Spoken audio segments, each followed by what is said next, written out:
I never know where to go on a date in New York. Every time I'm in New York, I go down to New York, I call up the girl, what do you want to do? I don't know, what do you want to do?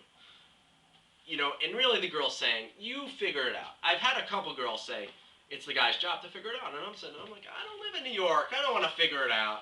You know, and I always end up, I'd say like 7 times out of 10, which girls hate, by the way, don't do it. The Starbucks. The Starbucks cop-out. It's the Starbucks shidduch cop-out. It's like, you know, you pick them up, you don't know what to do. It's cold, it's rainy, you go to Starbucks.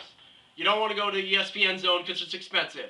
You don't want to sit on the Ferris wheel in Toys R Us because it's too romantic. You don't want to be crunching ice with your Coke in a hotel lobby because that's just really weird. You don't want to go to the airport because you got to pay for parking. And you don't want to go to a tea lounge because there ain't no parking. So you go to Starbucks. That's it. There's a Starbucks on every corner. It's easy. You can test how frum the girl is, and she can test how frum you are, because you'll see they'll get the whipped cream, and they won't ask for the ashgacha, because every Starbucks kind of has different whipped cream, and you never know. You work in food long enough, you realize you're not really working food. But if you work in ashgacha or anything, you realize people run out of whipped cream. They go out to the store, buy it, they bring it back. Doesn't matter if it's kosher or not, so you really don't know. So you can test that. Kind of like the lemon in the soda at the hotel lobby. You know, they put the lemon in the diet soda. Does a girl drink it? Does she not? Because maybe they cut the lemon with a knife that wasn't kosher. It's a whole hocking thing. You know, it's like private investigative, you know, duties of the shidduch dater. You know, so you know, you do the Starbucks thing. But if it's sunny out, you do the Central Park thing. Central Park's like the best shidduch date. You walk around, you talk to them, you have those awkward silences where you're like staring off into the distance, pretending like you're looking at a pigeon, when you're really like, oh, what the hell am I supposed to say now? So where did you go to camp when you were 8? You know, or like, how do you like the new Only Simcha's setup? Yeah, I know, Facebook's so much better, and then you have all, you know, those like, there's always a shidduch day without an awkward silence. There's got to be something wrong with it. It's got to be. That's it. Even I get awkward silence. Even I'm sitting there like, and you're like running through 100 miles an hour, but like there's nothing in there. There's nothing in your like so. I usually make fun of the awkward silence. Usually I'm like, so awkward silence, huh? Yeah, well, hey, you know, and then you gain momentum on that. But you know, there's some other, you know,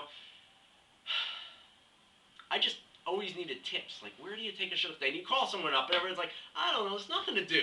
Like, everyone complains whenever there's somewhere else besides New York how there's nothing to do, yet people in New York always say there's nothing to do. Oh, what do you do? Oh, I don't do anything. You know, people work all week. They work all week. They're excited about Saturday night, and every time I'm in New York, for some reason, Saturday night, unless there's a really good concert, I end up at a pizza store. I don't care where I could be Queens, Teaneck, Passaic, Muncie, Brooklyn, Upper West Side, it doesn't matter. At 10:30 at night on Motzei Shabbos, I am sitting eating pizza, and I'm sitting eating pizza wondering why I'm in the greatest city in the world eating pizza, which is by far the most expensive thing to be doing on Saturday night, because you could be doing tons of free stuff. You're sitting there eating a slice of pizza. It keeps going up. It was like, when I grew up, man, it was like $1.75, and that's in Manhattan. In Brooklyn, it was $1. There was this place that was $1, man. It's $2.75 in Jerusalem too, man. I was always wondering, like, when's it gonna go above $2?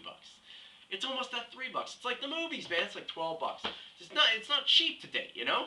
That's another problem with dating. Another problem with dating is the girl always makes more money than the guy. Always, I don't know. There's just something about it.